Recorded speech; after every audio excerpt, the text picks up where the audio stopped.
جیسے اسے سماجی سطح پر تسلیم کیا جاتا ہے یا تہذیبی اعتقادات کے باعث اس عمل کو تسلیم و رضا کا موضوع ٹھہرایا جاتا ہے۔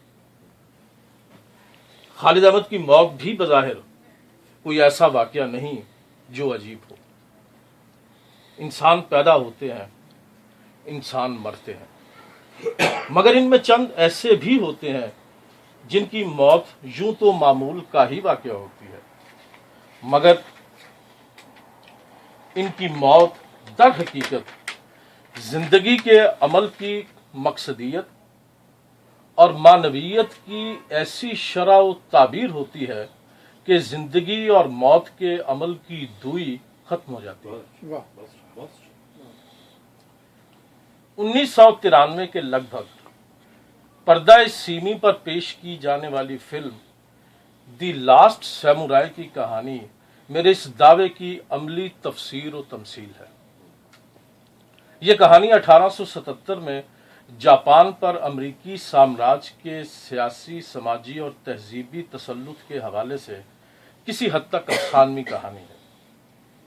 کہانی کا ایک کردار جو کہ اپنی تہذیب اور روایات کا امین اور نگہدار ہے، جاپان کو مغربی تہذیب اپنانے کے عمل میں فکری، نظریاتی اور عملی سطح پر مزاحم ہوتا ہے اور اس کی مزاحمت بالآخر اس کی موت پر منتج ہوتی ہے۔ اس کی موت ہر خاص و عام کے لیے تکلیف اور صدمے کا باعث ٹھہرتی ہے۔ جاپان کا بادشاہ جب امریکی اہلکاروں کے ساتھ معاہدے پر دستخط کرنے لگتا ہے تو ایک امریکی جو مزاحمت کے محاربے میں سیمورائی کا طرفدار ہوتا ہے، شاہ کے دربار میں زخمی حالت میں داخل ہوتا ہے۔ بادشاہ انتہائی دکھ کے عالم میں اس امریکی سے پوچھتا ہے کہ مجھے بتاؤ کہ سیمورائی کی موت کیسے واقع ہوئی؟ اس سوال پر وہ امریکی جو سیمورائی کی صحبت میں رہنے کی وجہ سے کے باعث نظریاتی سطح پر تبدیل ہو جاتا ہے، انتہائی پروفاؤنڈ انداز میں کہتا ہے کہ یہ سوال بے معنی ہے کہ وہ مرا کیسے، سوال تو یہ ہے کہ وہ جیا کیسے۔ سوال تو یہ ہے کہ وہ جیا کیسے۔ اس سوال کا جواب خالد احمد اپنی موت سے چند روز قبل اپنے آخری شعری مجموعے نم گرفتہ کی تقریب رونمائی میں ان الفاظ میں دیتے ہیں: میں صرف شعر کہنے کے لیے پیدا ہوا تھا، میں صرف شعر کہنے کے لیے پیدا ہوا ہوں۔ میں نے تمام عمر شاعری کی، اپنے شب و روز شعراء کی صحبت میں بسر کیے۔ لوگ اپنے عرصہ حیات میں بہت سے کام کرتے ہیں، مگر میں نے شاعری کے علاوہ کوئی کام نہیں کیا۔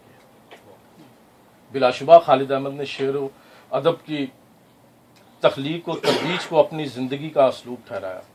خالد احمد دن کا آغاز لکشمی چوک کے کسی بھی چائے خانے میں نو آموز شعراء کے کلام کی غنائیہ تصحیح سے کرتے، یعنی جو گفتگو پاک ٹی ہاؤس میں آغاز ہوتی، رات 11 بجے ٹی ہاؤس کے بند ہونے پر لکشمی چوک میں دوبارہ وقوع پذیر ہوتے، اور یوں رات گئے گفتگو کے کئی ادوار جاری رہتے۔ خالد صاحب کے ہم جمال رات کے مختلف حصوں میں اس ریستوران میں نمودار ہوتے۔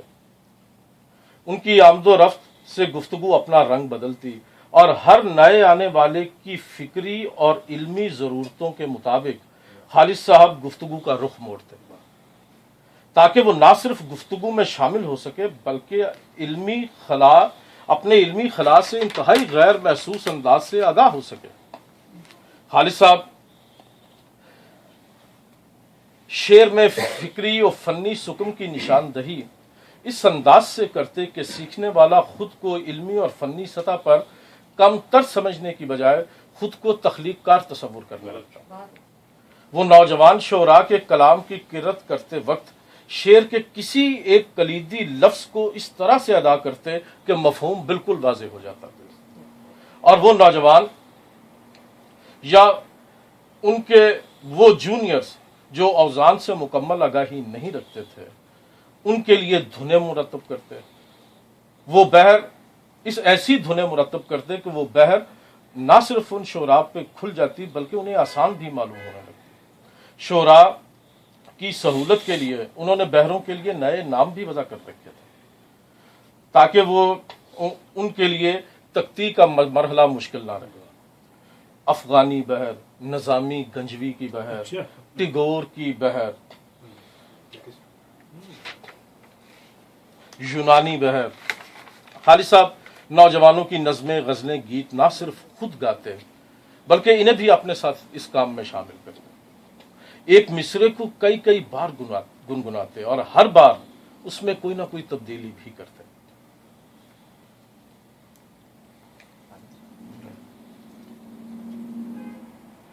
اور اس میں کوئی نہ کوئی تبدیلی بھی کرتے. ثابت یہ ہوتا کہ ایک بات کو ایک سے زیادہ انداز میں بھی کہا جا سکتا ہے. فلسفہ، منطق، علم الکلام، تنقید، تحقیق، اساطیر، ڈرامہ، ڈاکومنٹری، شاعری، غرض کوئی موضوع ایسا نہیں تھا جس پر گفتگو نہ ہوتی. اور گفتگو بعض اوقات انتہائی شگفتہ اور کبھی انتہائی تلخ لہجے میں بھی ہوتی. وہ سمجھانے کے لیے کبھی ڈائریکٹ اور کبھی انڈائریکٹ انداز اختیار کرتے اور زیادہ تر وہ مجھ سے یا نجیب احمد صاحب سے مخاطب ہوتے. مجھ سے اس لیے مخاطب ہوتے کہ میں ان کا چہیتا تھا.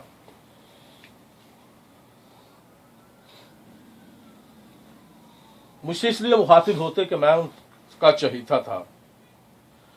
کیوں؟ کوٹ ان کوٹ. آپ نے یہ لائن نظم سے کیوں نکالی؟ سر یہ لائن مجھے باقی مصروں کے مقابلے میں کچھ برائٹ لگ رہی تھی. واہ واہ استاد محترم، یہ بتائیے کہ برائٹر لائن اگر رکھ لی جائے تو اس سے کیا فرق پڑتا ہے؟ میں بھی ان کے سوال کا انہی کے انداز میں جواب دیتا ہوں. آخری بار بتا رہا ہوں، اچھی طرح سے سن لیں اور سمجھ لیں شاعری کو. وہ نظم ہو کہ غزل اس کا یونیفارم ہونا بہت ضروری ہے. ایک برائٹ لائن یا ایک برائٹ شعر کے باعث باقی ماندہ اشعار ماند پڑ جاتے ہیں. اس لیے ایسی لائن کو نکال دینا چاہیے. بات سمجھ میں آئی یا نہیں؟ میں ستانے کے لیے مزید کہتا، میں آپ لوگوں کے درمیان موجود ہوں. مجھ سے جو سیکھنا ہے سیکھ لیجئے. خدا جانے میرے بعد آپ کیا کریں گے. میں آپ کے شعری مستقبل کے حوالے سے بہت پریشان رہتا ہوں. میری بات سن کر خالد صاحب کے چہرے پر ایسی مسکراہٹ آتی کہ وہ لاکھ ضبط کے باوجود مسکرانے پر مجبور ہو جاتے اور انتہائی مؤدبانہ انداز میں کہتے، استاد محترم ایک تازہ غزل ہوئی ہے آج ہی، اگر اجازت ہو تو عرض کروں. اور اگر میں نے کہیں کوئی لسانی فکری ٹھوکر کھائی ہو تو برائے مہربانی نشاندہی بھی فرما دی. جی ارشاد. وہ غزل سناتے، واہ واہ کا شور بلانا. جی استاد محترم کیا رائے ہے آپ؟ یہ مصرع آپ نے اس طرح کیوں لکھا، اس طرح سے کیوں نہیں کہا؟ خالد احمد خاموش رہتے. ان کے برابر میں بیٹھا ہوا کوئی نو آموز شاعر بھڑک کر کہتا، اس مصرے کو اسی طرح سے ہونا چاہیے جس طرح خالد احمد نے لکھا ہے. میں جواباً کوئی بات کہتا تو بحث چھڑ جاتی اور خالد صاحب اپنی خاموشی یا گفتگو سے ایسی فضا قائم کر دیتے جس کے لیے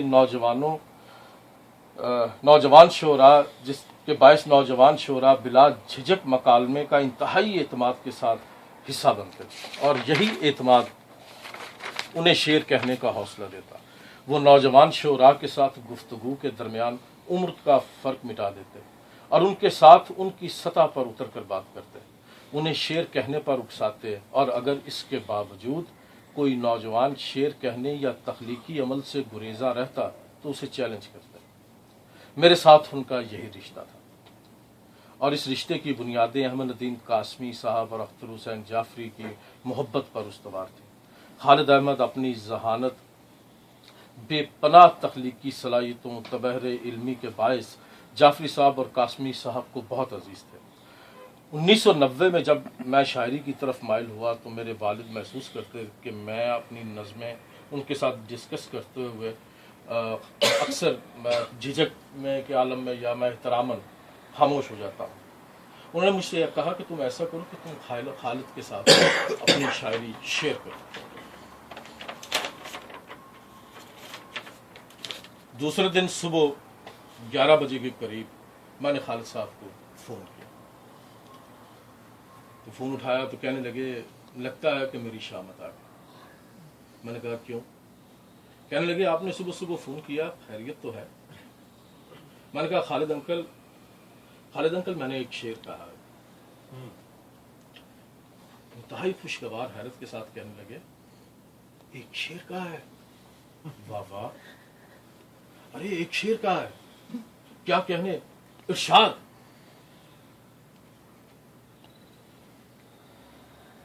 شعر سن کر کہنے لگے ایک شعر تو آپ نے لکھ لیا، اب آپ کیا کریں گے؟ میں نے کہا محمد دوسرا شعر لکھوں گا اور شعر کہتے ہی آپ کو فون کروں گا. خالد صاحب کہنے لگے بالکل ٹھیک. میں نے کوئی 1 گھنٹے کے بعد دوبارہ فون کیا اور انتہائی ایکسائٹمنٹ سے کہا کہ خالد انکل دوسرا شعر بھی ہو گیا. انہوں نے اسی ایکسائٹمنٹ سے کہا آبادی دوسرا شعر ہو گیا؟ بھائی کیا کہنے، سبحان اللہ سبحان اللہ. خالد انکل یہ بتائیے ایک غزل میں کتنے شعر ہونے چاہیے؟ خالد صاحب کہنے لگے اساتذہ تو بہت طویل غزلیں کہتے تھے، اب بالکل وہ شرارت اور وہ شروع ہو گیا. استاد ذوق کی مثال آپ کے سامنے ہے. اب یہ دیکھیے ایک شخص جس نے پہلی غزل پہلا شعر، اور وہ شعر نہیں تھا، وہ اسے رسپونڈ کیا کر رہے ہیں. استاد ذوق کی مثال تو آپ کے سامنے ہے. میں بالکل کہوں گا اور انتہائی سنجیدگی سے میں ان کی بات سن رہا ہوں. اب یہ آپ پہ منحصر ہے کہ آپ کتنے اشعار کہتے ہیں. نہیں خالد انکل 5-7 اشعار سے زیادہ میں شعر نہیں کہوں گا. اچھا چلے نہ آپ کی بات نہ میری، نہ 5 نہ 7، اب 6 شعر کہیے. بالکل ٹھیک ہے. فون بند ہو گیا. کوئی 2 گھنٹے کے بعد میں نے دوبارہ فون کیا اور انہیں 3 شعر سنا اور کہا اب بتائیں، اب آپ کو پتا چلا شاعری کسے کہتے ہیں؟ بڑے شاعر بنے پھرتے ہیں آپ.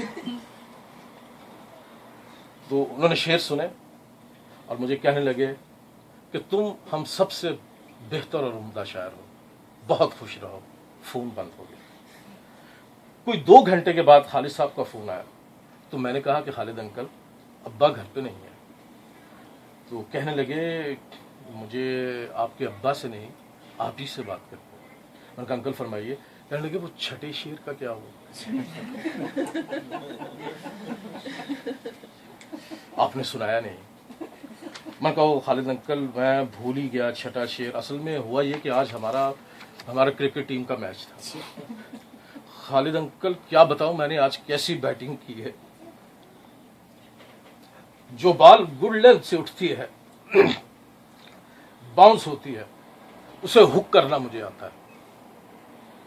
اور اس نے مجھے بال گولڈن سے اس نے مجھے بال کی، میں نے اٹھا کے باؤنڈری سے باہر پھینک دی. ارے واہ کرکٹ بھی کھیلتے ہو، ارے ہک کرتے ہو، ہک پل آتی ہے. میں نے کہا جی خالد انکل میں بہت اچھا کرکٹر ہوں. اچھا کہنے لگے واہ واہ کیا کہنے. اچھا ٹھیک ہے آپ مجھے کہیں گھر سے باہر جانے کی اجازت ہے؟ میں نے کہا خالد انکل کیوں ہوا؟ میں نے کہا میں چھٹے شعر کے انتظار میں صبح سے گھر پہ بیٹھا ہوں. میں نے کہا اچھا خالد انکل میں آپ کو چھٹا شعر سناؤں. کچھ دنوں کے بعد گھر تشریف لائے تو میں چائے کا ٹرے اٹھائے داخل ہوا تو کہنے لگے کہاں تھے آپ؟ میں تو آپ ہی کا انتظار کر رہا تھا. ڈرائنگ روم میں خالد احمد کے ساتھ نجیب احمد بھی موجود تھے. میں نے کہا جی انکل خیریت؟ کہنے لگے آپ کی میری شاعری کے بارے میں کیا رائے؟ میں نے کہا کہ ابا اور نجیب احمد تو یہ کہتے ہیں کہ آپ بہت با کمال شاعر ہیں، میری رائے میں بھی آپ انتہائی عمدہ شاعر ہیں. جواباً کہنے لگے یہی رائے تو میں آپ کی شاعری کے بارے میں بھی رکھتا ہوں. تو میں نے کہا یہ طے ہوا کہ اس کمرے میں اس وقت میں اور آپ 2 ہی عظیم شاعر موجود ہیں. آپ ہی کا انتظار کر رہا تھا. یہ تازہ نظم تو آپ ہی کو سنانی تھی. جعفری صاحب تو آپ سے ملاقات کا ایک بہانہ ہے. انہوں نے نظم سنانا شروع کی. نظم ختم ہوئی تو کہنے لگے جعفری صاحب مجھے امیر سے بھی نظم سننی. میں نے کہا خالد انکل میں آپ کے بات کیسے پڑھ سکتا ہوں؟ کہنے لگے آپ ہمارے بعد جانے اور کیا کیا کریں گے، آپ نظم سنائیے۔ ایک کہکا بلند ہوا، میں نے ابا کی موجودگی کے باعث جھجکتے ہوئے پہلی لائن پڑھی تو کہنے لگے نظم کا عنوان کیا ہے؟ میں نے کہا آخری خط کا جواب۔ اچھا چلیں اب پھر سے سنائیے۔ جی ارشاد۔ تو یہ وہ نظم ہے، میں آپ کے ساتھ شیئر کرتا ہوں کہ دریا کے کناروں سے باہر بھی ایک دریا بہتا ہے، مگر اس دریا میں کوئی کشتی نظر نہیں آتی، نہ کوئی بادبان کھلتا۔ میں نے تمہیں وصل کے لمحے سے باہر بھی دیکھا ہے، تم سے ملا ہوں، وہ لمحہ جسے عشق کی روایتی زبان میں ہجر کہتے ہیں۔ موسم کوئی بھی ہو، اس کی پہچان دھوپ چھاؤں، طلوع و غروب، ابر و باد سے ہوتی ہے، جبکہ محبت کا کوئی بھی موسم اشک و آہ، نغمہ و نالہ یا ہجر و وصال کا پابند نہیں ہوتا۔ بتاؤ تم میرے آخری خط کا جواب کتنے برسوں کے بعد تحریر کرو گے؟ نظم پڑھنے کے بعد میں نے خالد صاحب، نجیب صاحب اور اختر حسین جعفری صاحب کی طرف دیکھا۔ اچھا یہ وہ نظم ہے جو آپ نے ٹین ایج میں لکھی؟ جی میں ٹین ایج۔ بہت اچھی، وہ 5 نہیں، یہ وہ نہیں، بڑی پختگی ہے بھائی اس نظم میں۔ تو میں نے ان کی طرف دیکھا، یہ تینوں حضرات خاموشی سے مسکراتے ہوئے ایک دوسرے کی طرف دیکھ رہے تھے۔ میں نے ڈرتے ڈرتے ان کی خاموشی کو نہ سمجھتے ہوئے خالد صاحب سے پوچھا کہ خالد انکل آپ کو یہ نظم کیسے لگی؟ تو ہنستے ہوئے کہنے لگے نظم پر تو ہم بات کریں گے ہی، فی الحال مجھے آپ کے ابا سے ایک بات کہنی ہے کہ میں بہت فکر مند ہوں کہ اگر نثری نظم کا گھوڑا جعفری صاحب کے گھر سے برآمد ہوا تو اس کے پیچھے ماتمی بہت زیادہ ہوں۔